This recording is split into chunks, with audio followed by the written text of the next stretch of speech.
दोस्तों, ममता बनर्जी के लिए आखिरकार ऐसी खबर आ गई जिसे सुनकर उनके खेमे में राहत की सांस ली जा रही होगी।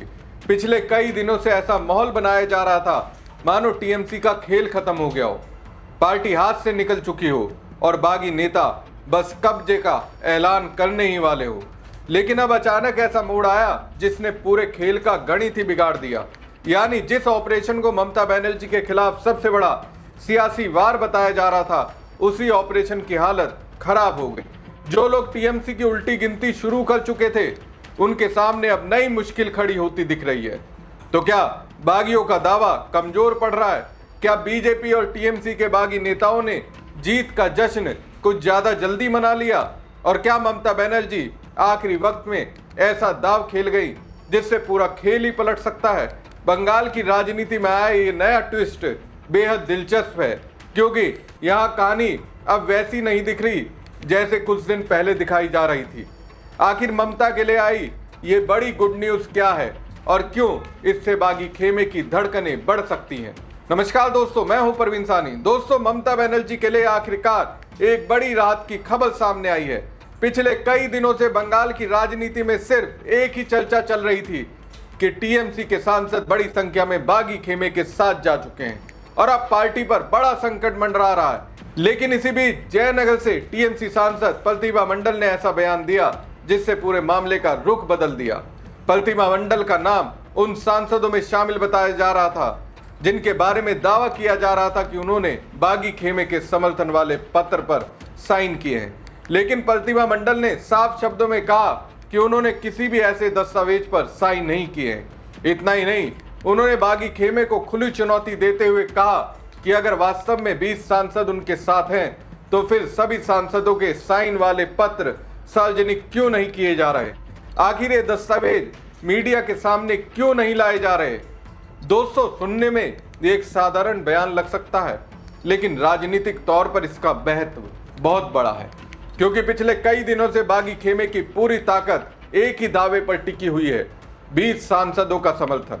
और अब जब कथित सूची में शामिल एक सांसद खुद सामने आकर उस दावे पर सवाल उठा रही है, तो स्वाभाविक रूप से पूरे नंबर गेम पर सवाल खड़े होने लगे हैं।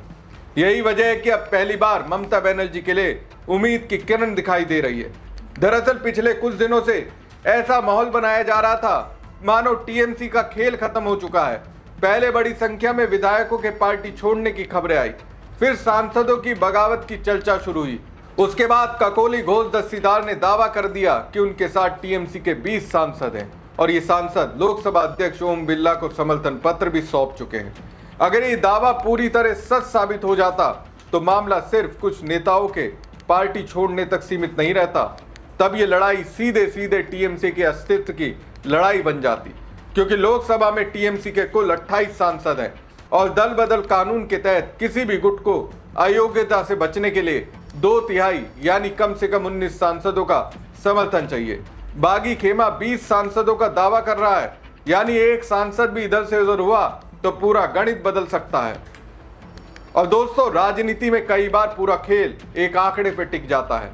जब तक 20 सांसदों का दावा अटूट दिख रहा था, तब तक ऐसा लग रहा था कि बागी खेमा लगातार मजबूत होता जा रहा है।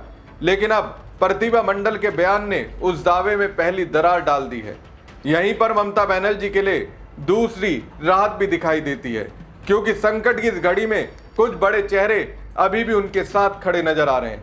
आसनसोल से सांसद शत्रुघ्न सिन्हा ने साफ कहा कि जब वो मुश्किल दौर से गुजर रहे थे तब ममता बनर्जी उनके साथ खड़ी थी, इसलिए आज उनका भी कर्तव्य है कि वो ममता बनर्जी और टीएमसी के साथ खड़े रहें। राजनीति में ऐसे बयान बहुत मायने रखते हैं, खासकर तब जब लगातार ये प्रचार किया जा रहा हो कि पार्टी के सारे बड़े चेहरे एक एक कर साथ छोड़ रहे हैं। इसी तरह कीर्ति आजाद का नाम भी महत्वपूर्ण है। कीर्ति आजाद को लंबे समय से ममता बनर्जी के भरोसेमंद नेताओं में गिना जाता है। बागियों की सक्रियता के बावजूद उन्होंने ऐसा कोई संकेत नहीं दिया कि वो ममता का साथ छोड़ने जा रहे हैं। यानी ये साफ है कि टीएमसी के भीतर अभी भी एक मजबूत कोर ग्रुप मौजूद है जो ममता बनर्जी के साथ मजबूती से खड़ा है। हालांकि इसका मतलब ये नहीं है कि संकट खत्म हो गया है। हकीकत यह है कि टीएमसी को झटके भी लगेंगे। राज्यसभा सांसद प्रकाश चिक बाराइक ने पार्टी छोड़ दी। सुखेंदु शेखर राय और सुष्मिता देव पहले ही इस्तीफा दे चुके हैं। सयोनी घोष और माला रॉय को लेकर भी लगातार चर्चाएं चल रही हैं। यानी ममता बनर्जी के सामने चुनौती अभी भी बहुत बड़ी है। लेकिन दोस्तों, राजनीति सिर्फ इस्तीफों से नहीं चलती, राजनीति धारणा से भी चलती है। और पिछले कुछ दिनों से जो धारणा बनाई जा रही थी कि टीएमसी पूरी तरह बिखर चुकी है, प्रतिभा मंडल के बयान ने उस धारणा को पहली बार चुनौती दी है। यही वजह है कि अब इस पूरे घटनाक्रम को सिर्फ टीएमसी की आंतरिक लड़ाई के तौर पर नहीं देखा जा रहा है, इसका असर राष्ट्रीय राजनीति पर भी पड़ सकता है। क्योंकि अगर टीएमसी पूरी तरह टूट जाती तो सबसे बड़ा नुकसान इंडिया गठबंधन को होता। संसद में विपक्ष की एक बड़ी ताकत कमजोर हो जाती। बीजेपी के खिलाफ संयुक्त विपक्ष की रणनीति को बड़ा झटका लगता। लेकिन अगर ममता बनर्जी इस संकट से निकलने में सफल रहती हैं, अगर प्रतिभा मंडल जैसे सांसदों के बयान बागी खेमे के दावों को कमजोर करते हैं, अगर शत्रुघ्न सिन्हा और कीर्ति आजाद जैसे नेता मजबूती से ममता के साथ खड़े रहते हैं, तो इसका सीधा फायदा इंडिया गठबंधन को मिलेगा। और यहीं से राहुल गांधी का नाम भी महत्वपूर्ण हो जाता है। राहुल गांधी लगातार विपक्षी एकता की बात कर रहे हैं। दूसरी तरफ ममता बनर्जी देश की सबसे प्रभावशाली क्षेत्रीय नेताओं में से एक है। अगर टीएमसी पर खतरा टलता है और ममता अपनी पार्टी को संभाल लेती हैं, तो आने वाले दिनों में राहुल गांधी और ममता बनर्जी पहले से ज्यादा आक्रामक तरीके से बीजेपी के खिलाफ एकजुट दिखाई दे सकते हैं।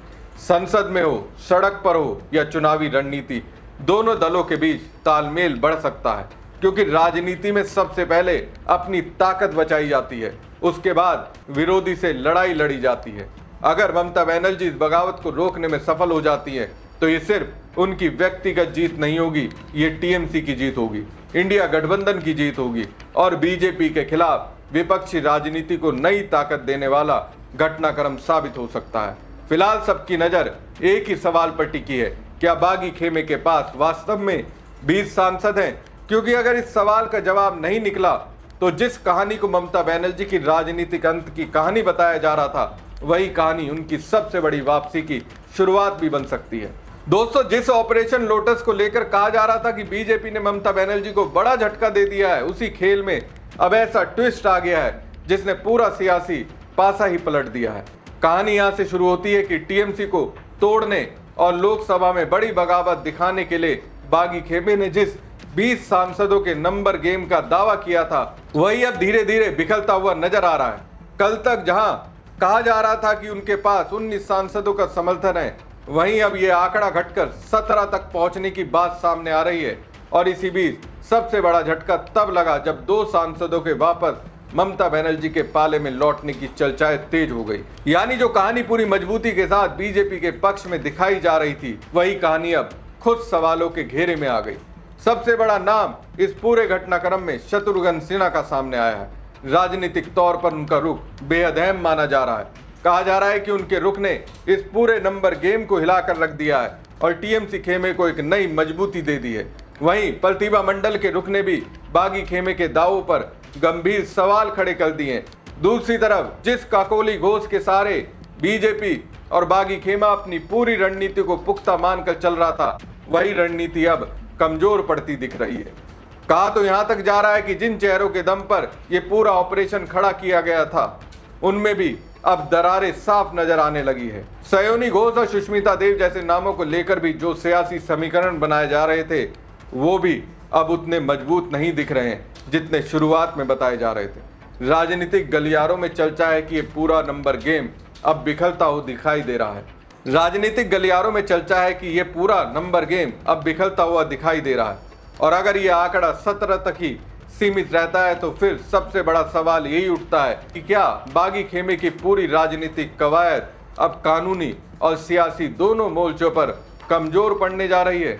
दोस्तों, इस पूरे घटनाक्रम ने बंगाल की राजनीति में एक बात साफ कर दी है, खेल अभी खत्म नहीं हुआ, बल्कि असली लड़ाई अब नंबरों की नहीं, भरोसे और वफादारी की बन चुकी है। और इस लड़ाई में फिलहाल ऐसा लग रहा है कि ममता बनर्जी ने बीजेपी के बड़े दाव को एक झटके में पलट दिया है। हमारी खबर आपको कैसी लगी, कमेंट बॉक्स में कमेंट करके जरूर बताएं और पेज को ज़्यादा से ज़्यादा लाइक और खबरों को ज़्यादा से ज़्यादा शेयर कीजिएगा। साथ ही अगर चैनल को सब्सक्राइब नहीं करा तो सब्सक्राइब जरूर कीजिएगा। धन्यवाद।